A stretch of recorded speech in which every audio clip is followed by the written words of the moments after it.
तो क्लास का 12th के मैथ में आपको पढ़ाऊंगा चैप्टर नंबर 8 जो कि है एप्लीकेशन ऑफ इंटीग्रल्स यानी समाकलों के अनुप्रयोग। ये चैप्टर बच्चों बहुत इंपॉर्टेंट है, बेहद इंपॉर्टेंट है और यहाँ से एग्जाम में 110% क्वेश्चन आता है। याद रखना इस बात को बच्चों। सबसे पहले यहाँ पर क्वेश्चन ये उठता है कि एप्लीकेशन ऑफ इंटीग्रल्स यानी समाकलों के अनुप्रयोग हमारी लाइफ में ज़्यादा जरूरी क्यों है, इनकी ज़्यादा क्यों डिमांड नहीं है। तो इसकी वजह क्या बच्चों बताते हैं आपको। देखिए जो आपको बता दें जितनी भी निश्चित आकृति होती हैं, जितनी भी मतलब ऐसी शेप जो स्टैंडर्ड होती हैं, स्टैंडर्ड फॉर्म में होती हैं, जैसे एक आयत कहते हैं, ठीक, एक बरक कहते हैं हम इसे, एक समकोण त्रिभुज बच्चों कहते हैं, है ना। देखिए अगर हम इस आयत की लंबाई को L मान लें बच्चों, चौड़ाई B मान लें, तो हम अगर इसकी एरिया की बात करूं, आयत की एरिया, तो आप कहेंगे लंबाई इंटू चौड़ाई। अगर बच्चों हम इस वर्ग की एरिया को साइड भुजा को x मान लें, तो हम इसकी एरिया की अगर बात करूं तो बच्चों आप कहेंगे भुजा स्क्वायर यानी x स्क्वायर।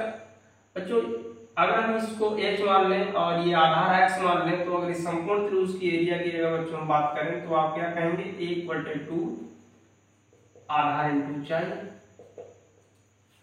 है ना बच्चों।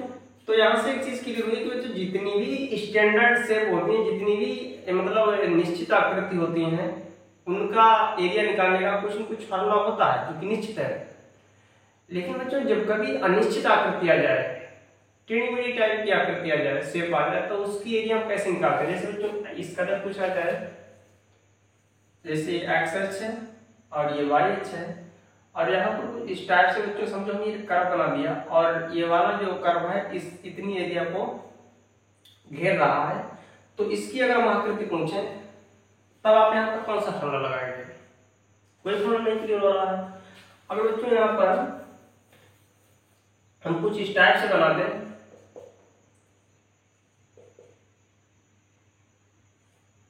और बच्चों हम इस आकृति को आपसे पूछें कौन सा फॉर्मूला लगाएंगे, या बच्चों हम इसे ऐसे बना दें, कोई ऐसा कर्व बना दें और हम कहें इसकी आकृति एरिया बताओ, तब आप कौन सा फॉर्मूला लगाएंगे। तो बच्चों यहाँ पर ये आकृतियां जो हैं, ये शेप जो है ये अनिश्चित है, इनकी कोई मतलब निश्चित नहीं, कोई भुजा क्लियर नहीं क्या हो रहा क्या नहीं। तो ऐसी आकृति को, ऐसी आकृति की एरिया को निकालने के लिए बच्चों इंटीग्रल्स यानी समाकलन या इंटीग्रेशन का उपयोग किया जाता है, क्योंकि बच्चों हमारी लाइफ में बहुत ज्यादा इंपॉर्टेंट होता है। फिजिक्स में ज्यादातर इसे बच्चों देखने को मिलता है। तो सबसे पहले हम बताएंगे ऐसी आकृति की एरिया निकालने का फॉर्मूला क्या होता है और ये कैसे बनता है, ठीक। तो चलिए स्टार्ट करते हैं। तो जो यहाँ पर मैं कर्व बना रहे हैं, तो जिसकी एरिया हमें किसी टाइप से फाइंड करेंगे, हम फॉर्मूला निकालने जा रहे हैं। हमने यहाँ पर एक एक्स अक्ष बनाई बच्चों और ये समझो वाई अक्ष है, ठीक। और यहाँ पर हमने बच्चों ये कर्व बना दिया, ये कोई कर्व है और ये कर्व बच्चों की इतनी एरिया को इंक्लूड कर रहा है और लिमिट लगा दी बच्चों x बराबर a से x बराबर b तक। समझना जरा ध्यान से, हमें बच्चों इस एरिया को फाइंड करना है। तो जो हम मान रहे हैं कि ये जो पूरी एरिया है यहाँ से यहाँ तक, इसको जो कुछ नाम देते हैं a b c d, ये पूरी एरिया बच्चों ऐसी कई समझो पट्टियों से मिलकर बनी होगी।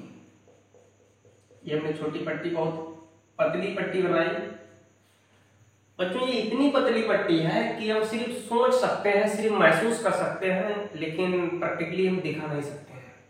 फिर आप सोच रहे होंगे कि आपने इतनी चौड़ी क्यों बनाई। बच्चों चौड़ी इसलिए बनाई जिससे कि आपको समझ में आए, लेकिन ये हद से ज्यादा पतली पट्टी है और ये बच्चों पट्टी एक्स अक्ष पर बनी है। तो हम कहेंगे इस पट्टी की मोटाई हमने dx मान ली और इसकी बच्चों जो हाइट है वो y अक्ष में है, और इसकी बच्चों हाइट हम अगर y मान लें, तो आपको बच्चों ये पट्टी का जो शेप है वो कुछ कैसा दिख रहा है, एक आयत जैसा दिख रहा है बच्चों। कैसा दिख रहा है, एक आयत जैसा है। आयत कुछ ऐसा ही होता है बच्चों, इसकी लंबाई ज्यादा हो, चौड़ाई कम हो, आयत कहलाता है। तो जो पट्टी का जो शेप है वो एक आयत जैसा है, इसका जो आकार है, साइज है, आयत जैसा है। तो जो अगर हम इसकी एरिया की बात करूं तो इसकी एरिया वो सूक्ष्म होगी dA, है ना, मतलब सूक्ष्म पट्टी तो एरिया भी सूक्ष्म होगी। तो एरिया आयत का एरिया तो क्या फॉर्मूला होता है, लंबाई इंटू चौड़ाई। तो इसमें जो लंबाई अगर हम y को मान लें ज्यादा है तो y और चौड़ाई dx हो गई, ठीक। एरिया बच्चों हो जाएगी y इंटू dx, लेकिन अब जो यहाँ पर जरा इमेजिन करना कि ये जो पूरी यहाँ से यहाँ तक आकृति है जो ये कई पट्टियों से मिलकर बनी होगी, कई पट्टियों से मिलकर बनी होगी। तो इसका मतलब यह है कि अगर हम ऐसे इस टाइप से इसमें कई पतली पतली पट्टियां होगी, इस टाइप से साइड में कई है बहुत ज्यादा पतली पतली पट्टियां होती हैं, हद से ज्यादा, तो इसका मतलब है कि हम सभी पट्टियों की एरिया निकालें और बाद में उन्हें सम कर दें, ऐड कर दें उनको। और इंटीग्रल से क्या काम करता है, इंटीग्रल्स का मतलब होता है बच्चों ऐड करना। क्या मतलब होता है, ऐड करना। तो अगर हम टोटल एरिया की बात करूं, टोटल एरिया की बच्चों अगर हम बात करूं तो सीधे हम लिखेंगे डीए पर, इस पर भी इंटीग्रेशन और बच्चों इस पर भी इंटीग्रेशन लगाएंगे। कहां से कहां तक मतलब इंटीग्रेट हम करेंगे, एक्स बराबर ए से एक्स बराबर बी तक, यानी जो लिमिट रहेगी a to b, a to b. तो जो एरिया का यहीं से फार्मूला निकल के आता है इंटीग्रेशन ए से बी वाई डी एक्स। ठीक बच्चों, यहां से एरिया का फार्मूला निकल के आ जाता है। अब बच्चों आपको बता कि अगर कुछ शेप ऐसे बना हो, ये एक्स अक्ष है, ये वाई अक्ष है, और बच्चों मान लो कुछ शेप इस टाइप से बन के आ जाए और वो कहे ये वाली एरिया बताओ, ये वाली एरिया है ना बच्चों। तब आप करें क्या करेंगे, इसे ए मान लेंगे, इसे बी, यानी y बराबर ए से और y बराबर बी तक फाइंड करना है बच्चों। इसको मिटा दें हम, जिससे कि आपको ज्यादा पैसा लगने लगेगा, ठीक खिचड़ी पिछड़ा, तो हम साफ साफ दिखाएंगे बच्चों। हमने मान लिया कि ये पूरी जो मतलब आकृति एरिया हमें जहां तक फाइंड करना है, ये पूरी शेप ऐसी कई पट्टियों से मिलकर बनी हुई। हमने यहाँ पर एक पट्टी ड्रॉ कर दी बच्चों, और ये वाई अक्ष में है, इसकी वजह से बच्चों इसकी जो मोटाई है ये बहुत पतली है, मतलब जिसको हमने dy मान लिया, और इसकी जो हाइट है बच्चों वो x रहेगी, क्योंकि x अक्ष पर है बच्चों। ठीक, और इसका नाम भी कुछ रख दें p q r s। अगर बच्चों इसकी एरिया की बात करूं, इसकी एरिया की बात करूं, क्योंकि इस सबसे पहले हम पट्टी की एरिया निकालेंगे। जो बच्चों ये पट्टी आयताकार है तो इसकी एरिया भी वो सूक्ष्म होगी। पट्टी की एरिया बच्चों होगी डीए इक्वल टू लंबाई की चौड़ाई होती है, क्योंकि आयताकार पट्टी है तो बच्चों लंबाई को अगर हम x मान लें ज्यादा है ना, और चौड़ाई को dy मान लें, तो इसकी एरिया बच्चों ये हो जाएगी। लेकिन हम यहाँ पर ये फील करेंगे कि ये पूरी पट्टी है बच्चों, ऐसी कई पूरी एरिया बच्चों, पूरी आकृति ऐसी कई पट्टियों से मिलकर बनी होगी। आप महसूस कर रहे हैं ना, करो महसूस। देखिए एक यहाँ पर पट्टी शिफ्ट हो जाएगी, एक यहाँ पर पट्टी शिफ्ट हो जाएगी, एक यहाँ पर पट्टी शिफ्ट हो जाएगी, एक यहाँ पर पट्टी शिफ्ट हो जाएगी, यानी पूरी बच्चों आकृति जो है कई पट्टियों से मिलकर बनी होगी। इसका मतलब यह है कि हम सभी पट्टियों की एरिया निकालें और उन्हें ऐड कर दें। तो यहाँ पर बच्चों हम ये बता नहीं सकते हैं यहाँ पर कितनी पट्टियां हैं, तो इसीलिए बच्चों अगर हम टोटल एरिया की बात करूं तो यहाँ पर हमें क्या करना होगा, इंटीग्रल समाकलन यानी इंटीग्रेशन बच्चों करना होगा दोनों तरफ। तो हम क्या करेंगे, डीए का इंटीग्रेशन और इसका भी इंटीग्रेशन बच्चों करेंगे, और लिमिट रहेगी ए से बी। तो जो डीए का इंटीग्रेशन यानी बच्चों एरिया का फार्मूला निकल के आ जाता है x dy। यहाँ से बच्चों एरिया का फार्मूला बन जाता है। इस टाइप से बच्चों ये फार्मूला बन के आते हैं। ठीक, अभी हम फिर एक्सरसाइज की तरफ बढ़ेंगे। सबसे पहले आपको बेसिक बता दें, उसके बाद बच्चों अगर दूसरे टाइप का कर्व आ जाए, कैसे जरा ध्यान से देखें। तो बच्चों अब आपको एक ऐसे कर्व की ओर ले चलते हैं जो कि sin x के रूप का होता है, जिसकी एरिया हम कैसे फाइंड करते हैं, जरा ध्यान से देखना। बच्चों जब कभी कर्व ऐसे आ जाए इस टाइप से, ये x अक्ष है और ये y अक्ष है, 0 से पाई बच्चों, और ये पाई से हो जाएगा हमारा समझो 2 पाई। इसकी हमें एरिया फाइंड करनी है।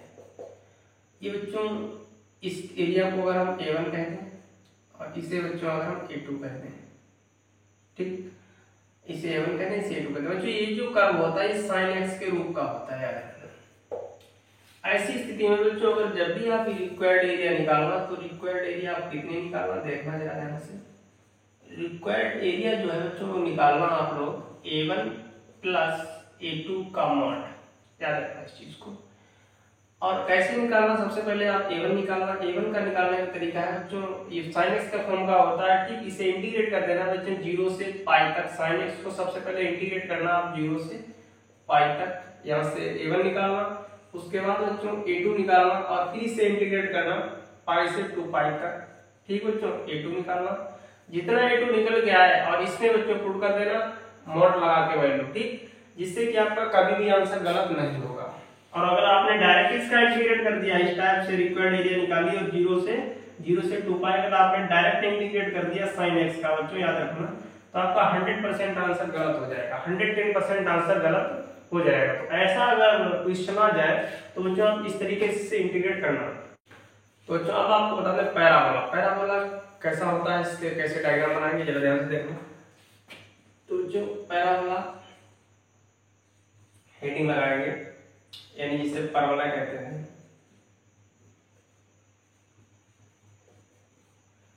तो जो देखिए एक तो होता है y² = 4ax इस टाइप का, ठीक। अभी डायग्राम बनाएंगे, सबसे पहले आपको फार्मूला लिखना है, ध्यान से देखना, बताने की ट्रिक है समझ में। और यहाँ पर बच्चों तीसरा यहाँ पे बनाएंगे x² = 4ay, जिससे कि आप कभी इसे भूलोगे नहीं, याद रखना। और x = -4ay, ठीक बच्चों।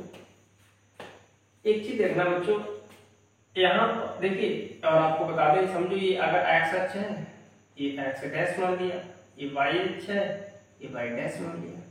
बच्चों x अक्ष का जो इधर वाला पोर्शन है वो हमेशा प्लस रहेगा, इधर वाला माइनस रहेगा, उसी टाइप से y अक्ष का ऊपर वाला प्लस, नीचे वाला माइनस। यहाँ पे क्लियर बच्चों। देखिए अगर हम x y की वैल्यू कुछ भी पुट करें, यहाँ पर अगर y की वैल्यू हम माइनस में पुट करें या प्लस में पुट करें, तो हमारा जो ये वाला जो रिजल्ट है बच्चों हमेशा पॉजिटिव ही आएगा। यानी x अक्ष का जो रिजल्ट है वो बच्चों हमेशा कैसा हमें मिलेगा, पॉजिटिव मिलेगा। इसका मतलब पैराबोला जो बनेगा x अक्ष की डायरेक्शन में बनेगा, x अक्ष की डायरेक्शन में बनेगा बच्चों, लेकिन किधर बनेगा, पॉजिटिव रिजल्ट रहेगा हमेशा। पॉजिटिव किधर है, इधर है बच्चों ना। तो पैराबोला का जो मुंह होगा बच्चों वो कुछ ऐसे होगा, इस टाइप से, ठीक बच्चों, इस टाइप से होगा। क्योंकि अगर y की वैल्यू पॉजिटिव करें पुट या नेगेटिव पुट करें तो ये वाला जो पोर्शन है बच्चों हमेशा प्लस में ही मिलेगा। तो और x अक्ष की प्लस दिशा किधर, उधर है। अब बच्चों इसकी जो नाम है वो क्या हो जाएगी, a, 0। उसी टाइप से बच्चों अगर इसकी बात करूं, अगर हम y की यहाँ पर फार्मूले के अकॉर्डिंग y² = -4ax, क्वेश्चन ये कहता है कि अगर y की वैल्यू आप कैसे भी पुट करो, चाहे प्लस की पुट करो या माइनस की पुट करो, लेकिन जो रिजल्ट आने वाला है बच्चों नेगेटिव में ही आने वाला है, x अक्ष की दिशा में। किस दिशा में बच्चों, x अक्ष की दिशा में। तो नेगेटिव किधर होता है बच्चों, इधर होता है। तो मुंह कैसा बनेगा पैराबोला का, देखना जरा ध्यान से, इस टाइप से बच्चों, ये y अक्ष हो गई और ये x अक्ष है, और इसके बच्चों ये नाम ही हो गई, इसकी कोऑर्डिनेट है माइनस के काम की। उसी टाइप से बच्चों यहाँ पर देखिए x की वैल्यू अगर हम प्लस में पुट करें या माइनस में पुट करें, लेकिन जो y का मान आएगा वो हमेशा पॉजिटिव ही आएगा। y के अक्ष में जो वैल्यू आएगी बच्चों हमेशा पॉजिटिव ही आएगी। और y अक्ष की पॉजिटिव वैल्यू किधर है बच्चों, ऊपर की ओर, किधर है, ऊपर की ओर। तो यानी पैराबोला जो बनेगा उसकी पैराबोला का जो मुंह होगा वो ऊपर की ओर होगा, इस टाइप से, ठीक। और इसके बच्चों जो कोऑर्डिनेट होंगे वो होंगे 0, a। उसी टाइप से बच्चों देखना x की वैल्यू हम चाहे प्लस में पुट करें या माइनस में पुट करें, लेकिन यहाँ पे जो रिजल्ट आने वाला है वो नेगेटिव ही आने वाला है, y अक्ष की दिशा में नेगेटिव ही आने वाला है, y अक्ष की दिशा में। और नेगेटिव की तरह बच्चों नीचे की ओर है। तो डायग्राम कैसा बनेगा बच्चों, इस टाइप से बन जाएगा, ठीक। और कोऑर्डिनेट होंगे बच्चों इसके 0, -, ये ना, ठीक बच्चों। तो चलिए बढ़ते हैं क्वेश्चन को, जो बहुत इंपॉर्टेंट क्वेश्चन है। तो एक्सरसाइज 8.1 का क्वेश्चन नंबर 1। तो जो एक्सरसाइज 8.1 का क्वेश्चन नंबर 1 स्क्रीन पे शो होने लगा, जो कहता है कि वक्र y² = x, रेखा x = 1, x = 4 एवं x अक्ष से घिरे क्षेत्र का क्षेत्रफल ज्ञात कीजिए। बच्चों समझो, समझना जाए ध्यान से, ये x अक्ष, ये y अक्ष। पैराबोला कैसा बनेगा समझना। हम आपको बता चुके हैं y² बराबर यहाँ पर x है। देखिए 4a उसमें हमने क्या लिखवाया था, 4ax, जो फार्मूला बताया था बच्चों। ये 4a कांस्टेंट वैल्यू है, ठीक। इसको ये हो अथवा ना हो से कोई फर्क नहीं पड़ता, ठीक। कंडीशन आपको देखना है y² = x, यानी बच्चों जो x किसका है, प्लस का, x किसका है बच्चों, प्लस का। और x से प्लस की डायरेक्शन किधर होती है, इधर है ना। तो बच्चों इसका मुंह कैसे बनेगा बच्चों, ऐसे बनेगा, ऐसे, इस टाइप से बनेगा। कहता है x अक्ष से घिरे, ठीक, एक्स अक्ष से घिरे। तो बच्चों समझो हमें ये वाला इस वाले एरिया की, इस वाली मतलब बच्चों का नाम आकृति की एरिया फाइंड करनी है। ठीक, तो देखा जाए ध्यान से, कहता है x बराबर 1 से x बराबर 4 तक। तो x बराबर 1 और x बराबर 4 तक हमें निकालना है। हमने इसका नाम रख दिया P Q R समझो S। ठीक, और हमें बच्चों ये वाली एरिया फाइंड करनी है। ठीक बच्चों, अगर मैं यहाँ पर ऐसे मतलब ड्रा कर दूं इस टाइप से, समझो ये वाली एरिया फाइंड करनी है। तो हम आपको बता चुके हैं, जो स्टार्टिंग फॉर्मूला बताया था कि अगर हम इसको इस वाली पट्टी से मिलकर बना, मान लें कि वाली पूरी एरिया बच्चों कई पट्टियों से मिलकर बनी है। ठीक, तो इसका मतलब यह है बच्चों कि इस पट्टी की अगर मोटाई x अक्ष पे है ना, अगर हम इसे dx कहते हैं और ये ऊंचाई बच्चों इसकी y अक्ष पर है, तो इसे हम क्या कहते हैं बच्चों, y कहते हैं। और सबसे पहले हम इस पट्टी की ही एरिया अगर बच्चों निकालें, इस पट्टी की अगर हम एरिया निकालें तो बच्चों कैसे निकालेंगे, एरिया भी वो सूक्ष्म होगी, डी होगी ना, क्या होगा फॉर्मूला, लंबाई टू चौड़ाई। तो लंबाई मतलब y को मान लें ज्यादा है ना, तो लंबाई और चौड़ाई यानी y dx कहते हैं। नो डाउट एक पट्टी की एरिया अगर y dx निकालें तो निकल आएगी इस टाइप से। अब बच्चों फील करो कि ये पट्टी जो पूरी मतलब का नाम आकृति है बच्चों, शेप है, ये ऐसी कई पट्टियों से मिलकर बनी होगी। भाई पूरी में ऐसी कई पट्टियां आ जाएंगी, तो इसका मतलब ये तो बच्चों क्लियर कर नहीं सकते कि कितनी पट्टियां आ जाएंगी। अगर हम इसका इंटीग्रेशन कर दें दोनों तरफ, तो अगर हम रिक्वायर्ड एरिया निकालें बच्चों, रिक्वायर्ड एरिया अगर हम निकालें तो इसका मतलब क्या है, इसका इंटीग्रेशन करना पड़ेगा। तो बच्चों इंटीग्रेशन अगर हम इसका करें तो कितना करेंगे, x बराबर 1 से x बराबर 4 तक, यानी लिमिट रहेगी बच्चों 1 से 4 तक, 1 से 4 तक। और dA का इंटीग्रेशन ये हो जाएगा बच्चों, लिमिट हमारी रहेगी 1 से 4 तक, लिमिट पे बेहद ध्यान देना, ये 1 से 4 तक। बच्चों यहाँ से अगर हम y की वैल्यू निकालो, देखिए हमारा क्वेश्चन क्या था, y² = x, अगर y की वैल्यू निकालो बच्चों रहेगा √x।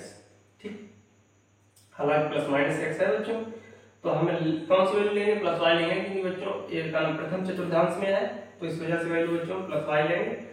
तो अगर बच्चों हम y की जगह पर पुट कर दें √x प्लस वाली वैल्यू, ठीक, कोई डाउट नहीं।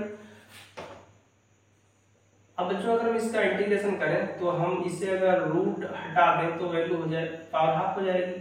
और बच्चों अगर हम इसका इंटीग्रेशन करें तो रहेगा x की पावर 3/2 की पावर लिमिट 1 से 4। ठीक, जरा ध्यान से देखना। अब बच्चों 3/2 यानी उल्टा हो जाएगा, 2/3, 2/3 बाहर आएगा। ठीक, x की पावर 3/2 1 से 4, तो जो पहले अपर लिमिट रखेंगे, x यहाँ पर 4 आएगा, 4 की पावर 3/2 और माइनस 1 की पावर बच्चों हो जाएगा 3/2। सिंपल बच्चों हम इसे करेंगे तो ये रहेगा 4 को लिखने 2 का स्क्वायर 3/2, 1 की पावर 3/2 यानी 1 रहेगा बच्चों, 2 से 2 काट दें तो 2/3, 2 की पावर 3 का मतलब बच्चों 8, 8 में से 1 जाएगा, तो जो 8 से 1 गया कितना बचा 7, तो 7 दूनी 14/3। ठीक बच्चों, वर्ग मात्रक, यूनिट बच्चों जरूर लिखना, नहीं तो आधा नंबर कट जाएगा आपका। वर्ग मात्रक हमारा एरिया बच्चों इस टाइप से। तो बच्चों बढ़ते हैं अगले क्वेश्चन की ओर। तो क्वेश्चन नंबर 2 बच्चों स्क्रीन पे शो होने लगा, जो कहता है कि प्रथम चतुर्थांश में वक्र y² = रेडियस x/2 x/4 एवं x से घिरे क्षेत्र का क्षेत्रफल ज्ञात कीजिए। देखिए जो वक्र है बच्चों वो क्या है, y² = 9x। ठीक बच्चों, इससे आपको लेना देना नहीं, कंडीशन को देखना। ये x अक्ष बच्चों ये वैल्यू किसकी प्लस में, यानी जो हमारा जो पैराबोला बच्चों जो बनेगा वो x अक्ष की प्लस दिशा में बच्चों, इसका मतलब कुछ इस टाइप से हो जाएगा। ठीक, ये x अक्ष की प्लस दिशा है वाली। तो जो यहाँ पर अगर हम इस टाइप से इस एरिया को हमें समझ फाइंड करना है, तो x बराबर 2 से x बराबर 4 तक। ठीक, तो जो हमें ये एरिया फाइंड करनी है समझना, और इस एरिया को बच्चों अगर हम इस पे एक पट्टी ड्रा कर दूं इस टाइप से, ठीक, और इस पट्टी की मोटाई बच्चों को कहते हैं dx है, बहुत अल्प पट्टी है, और इसकी जो हाइट है बच्चों y की दिशा में हमने y मान ली। तो अगर बच्चों हम इसकी एरिया निकालूं, इस पट्टी की एरिया बच्चों अगर निकालूं तो dA बराबर क्या रहेगा, मतलब आयताकार पट्टी है, लंबाई टू चौड़ाई, तो हम लंबाई को अगर बाई मान लें, चौड़ाई को dx मान लें, कोई डाउट नहीं। ठीक, अगर बच्चों हम इसका इसी टाइप से अगर हम ये फील कर लें कि जो पूरी आकृति है बच्चों ये ऐसी कई पट्टियों से मिलकर बनी होगी, तो अगर हम इसकी रिक्वायर्ड एरिया निकालें, रिक्वायर्ड एरिया बच्चों अगर निकालें तो हम क्या करेंगे, दोनों तरफ इंटीग्रेशन कर देंगे। क्या बच्चों कर देंगे, इंटीग्रेशन। लिमिट रहेगी 2 से 4 तक, 2 से बच्चों 4 तक रहेगी। तो अगर यहाँ से बच्चों हम y की वैल्यू निकाल लूँ तो y की वैल्यू रहेगी √9x, ठीक, प्लस माइनस, तो प्लस माइनस 9 का वर्ग 3 यानी 3√x। लेकिन बच्चों हम प्लस में वैल्यू लेंगे क्योंकि x में है प्रथम चतुर्थांश में बच्चों, इस वजह से वैल्यू किस में लेंगे, प्लस में लेंगे। ठीक, और जो 3 तो कांस्टेंट है, आगे आ जाएगा। √x से मतलब रूट हटाएंगे, पावर हाफ हो जाएगी। अगर हम इसका इंटीग्रेशन करें बच्चों तो ये रहेगा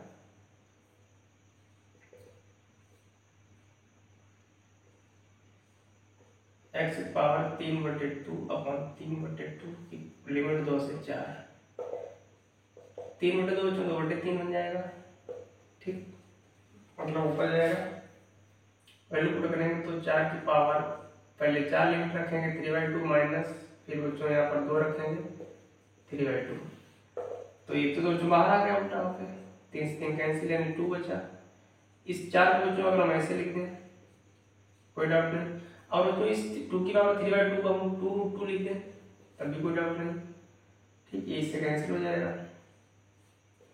2 की पावर 3 का मतलब बच्चों कितना होता है 8, और 2 का अगर मल्टीप्लाई करते हैं 8 दूनी 16, 2 दूनी 4, यानी 16 माइनस 4√2 वर्ग मात्र एरिया बच्चों हो गया। तो जो बढ़ते हैं अगले क्वेश्चन की ओर। तो जो क्वेश्चन नंबर 3 कहता है कि प्रथम चतुर्थांश में x² = 4y/2 से 4 तक एवं y से घिरे क्षेत्र का क्षेत्रफल ज्ञात कीजिए। देखना बच्चों जरा ध्यान से, जो हमारा कर्व है बच्चों है x² = 4y, यानी y में है बच्चों लेकिन प्लस डायरेक्शन में, तो y की प्लस डायरेक्शन बच्चों ऊपर की तरफ होती है।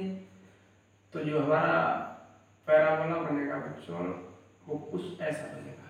ठीक, और हमें अब बच्चों ये वाली एरिया फाइंड करनी है। ठीक बच्चों, ये वाली एरिया तो कहां से कहां तक बच्चों, y/2 से y/4 तक। अब जो हम जो स्ट्रिप यानी जो पट्टी लेते थे वो ऐसे ले लेंगे। ठीक, ठीक बच्चों, ऐसे हम पट्टी ले लेंगे। अगर हम ऐसे ले तब भी कोई फर्क नहीं पड़ेगा, आंसर फिर भी आएगा, लेकिन ऐसे भी हमारी सॉलिड हो जाएगी। ठीक, इसको बच्चों अब y अक्ष की दिशा में है, इस वजह से हम इसे dy कहेंगे। x अक्ष की दिशा में इसकी लेंथ है तो बच्चों हम इसे x कह देंगे। इस टाइप से लंबाई जो x अक्ष की दिशा में फील हो रही है तो बच्चों हम इसे x कह देंगे इस पट्टी को, है ना। और ये बच्चों हमने यहाँ पर ज्यादा वो डिजाइन नहीं सोगी जिससे कि ज्यादा मतलब वैसा लगने लगता है। ठीक, अब ये मानो कि ये जो पूरी इतनी मतलब वो शेप है ये इसी कई पट्टियों से मिलकर बनी होगी इस टाइप से बच्चों। अगर हम इसकी बात करूं, इस वाले की, इसकी कई पट्टियों से पूरी में मतलब इसकी कई पट्टी आ जाएगी। तो सबसे पहले अगर मैं एक पट्टी की एरिया की बात करूं तो जो DA = क्या रहेगा, आयताकार पट्टी है, लेंथ इनटू मतलब लंबाई की चौड़ाई, यानी लंबाई बच्चों x है, चौड़ाई dy है ना। अगर बच्चों इसी को फील करते हुए हम मान लें कि ये कई पट्टियों से मिलकर बनी है, तो इसी को महसूस करते हुए अगर रिक्वायर्ड एरिया निकाले बच्चों तो रिक्वायर्ड एरिया हमारी क्या रहेगी, दोनों तरफ इंटीग्रेशन हो जाएगा। ठीक, और लिमिट रहेगी 2 से 4 बच्चों। अब बच्चों अगर यहाँ से हम x की वैल्यू निकालो तो x की वैल्यू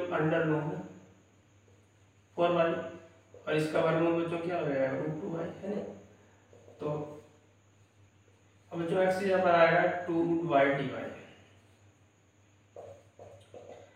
2 आ गया जाएगा 2 से 4, y मतलब रूट हटा के पावर हाफ हो जाएगी बच्चों। तो ये बन जाएगा 3/2 2 से 4, और इसको सही लिखेंगे तो बच्चों ये बन जाएगा 2 × 2/3 और y की पावर 3/2, ये बच्चों 4/3 बनेगा। ठीक, वैल्यू पुट करेंगे तो 4 की पावर 3/2 माइनस 2 की पावर 3/2। ठीक बच्चों, हम इसे मिटा लें इसे।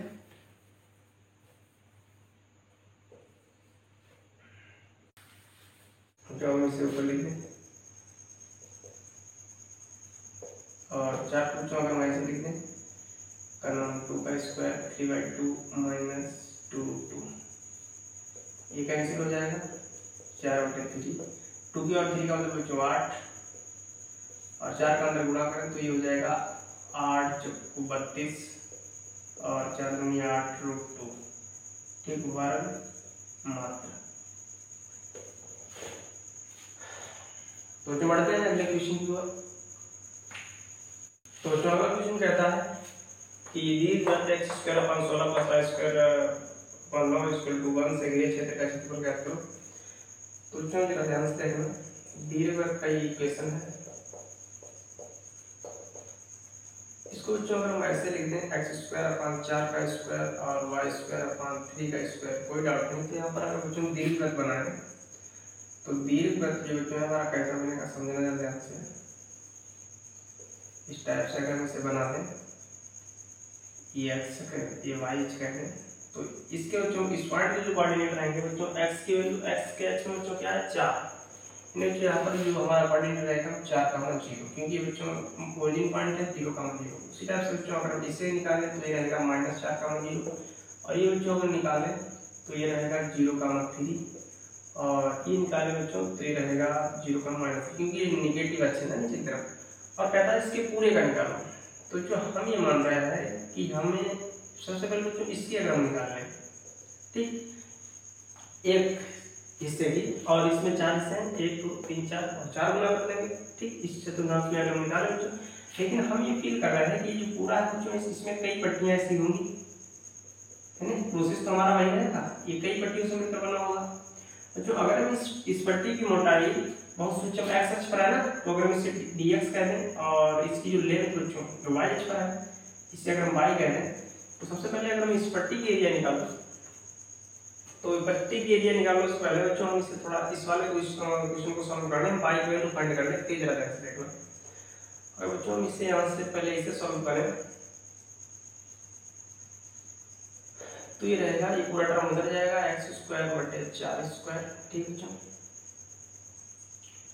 और यहाँ से अगर हम स्क्वायर हटा दें पूरे का होल स्क्वायर कर दें और इसकी इधर मल्टीप्लाई कर दें 4² - x² / 4²। और बच्चों स्क्वायर हटाएंगे उधर रूट लगेगा।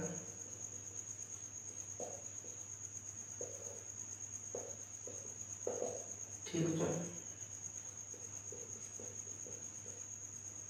4 का मतलब स्क्वायर हट जाएगा ना रूट, तो जो अगर हम y अपान में तो इंटू में जाएगा तो ये हो जाएगा 3/4। तो ये y की वैल्यू फाइंड कर ली हमने। ठीक, अब बढ़ते हैं। देखिए अब इसमें पट्टी की एरिया निकालो, तो पट्टी की एरिया क्या हो जाएगी dA = लंबाई की चौड़ाई, तो लंबाई को अगर हम y कह दें, चौड़ाई को dx कह दें। और अब जो हम फील करेंगे ये पूरा इतना जो पोर्शन है इसी कई पट्टियों से मिलकर बना होगा, तो अगर हम रिक्वायर्ड एरिया निकालें बच्चों सिर्फ इसी की, तो इसलिए बच्चों अगर हम एक ही बात करूं तो a बराबर क्या हो जाएगा, दोनों तरफ इंटीग्रेशन कर दें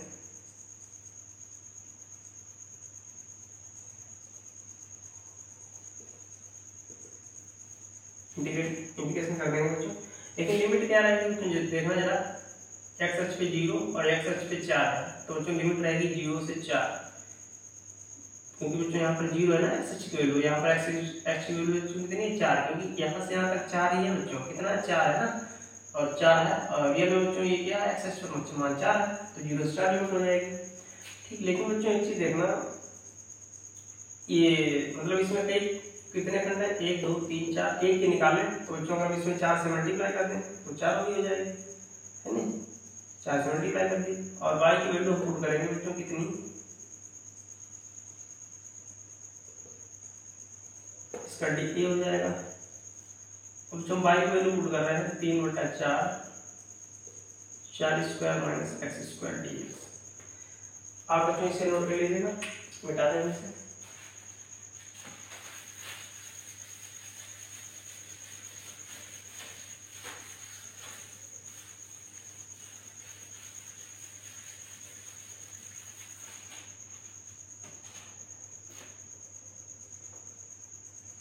देखना बच्चों,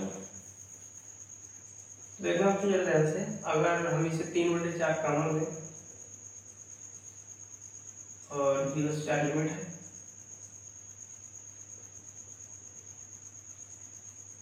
ये कैंसिल हो जाएगा बच्चों। फॉर्मूला बन गया है, फॉर्मूला देखना क्या बनेगा, x/2 और सेम रहेगा 4² minus x² plus 4² 2 sine inverse x/a यानी x/4 लिमिट 0 से 4। और सबसे पहले बच्चों क्या रखेंगे, हम इसे यहाँ पर अपर लिमिट रखेंगे, तो यहाँ जहाँ x बना हो हम 4 रख देंगे, जरा ध्यान से देखना, तो ये बन जाएगा 4/2 4² माइनस 4², 4 × 16/2 का मतलब बच्चों 8, यहाँ पर रहेगा 4/4। ठीक, अब बच्चों माइनस लगाएंगे, अब यहाँ पर कौन सी लिमिट रखेंगे, 0। तो ये यहाँ पर समझो बच्चों हमने 0 किया, पूरा टर्म ये 0 हो गया, प्लस यहाँ पर भी बच्चों 0 किया, ये भी पूरा टर्म समझो क्या हो गया, 0 हो गया, उधर वाला पोर्शन 0 हो जाएगा बच्चों। चार ये भी कट गया समझो बच्चों, तो ये भी पूरा टर्म क्या हुआ, 0 हुआ। सिर्फ बच्चों बचा क्या, इसे हम सिंपलीफाई करेंगे तो बच्चों ये बचा साइन इनवर्स 1, और साइन इनवर्स बच्चों 1 है, ये वैल्यू होती है sin π/2, इससे कैंसिल हो जाएगा बच्चों।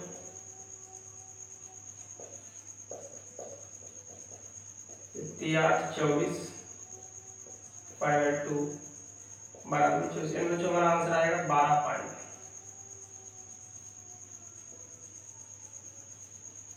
ठीक बच्चों, आज के लिए इतना ही। वीडियो अच्छा लगा तो प्लीज वीडियो को लाइक करना, ज्यादा से ज्यादा शेयर करना, शेयर बच्चों जरूर कर दिया करो, जिससे कि हम डेली वीडियो अपलोड करेंगे, आप लोग शेयर नहीं करते, इस वजह से थोड़ा मायूस हो जाता हूँ। और कमेंट में जरूर बताना बच्चों वीडियो लगा कैसा। आज के लिए इतना ही, थैंक्स फॉर वॉचिंग।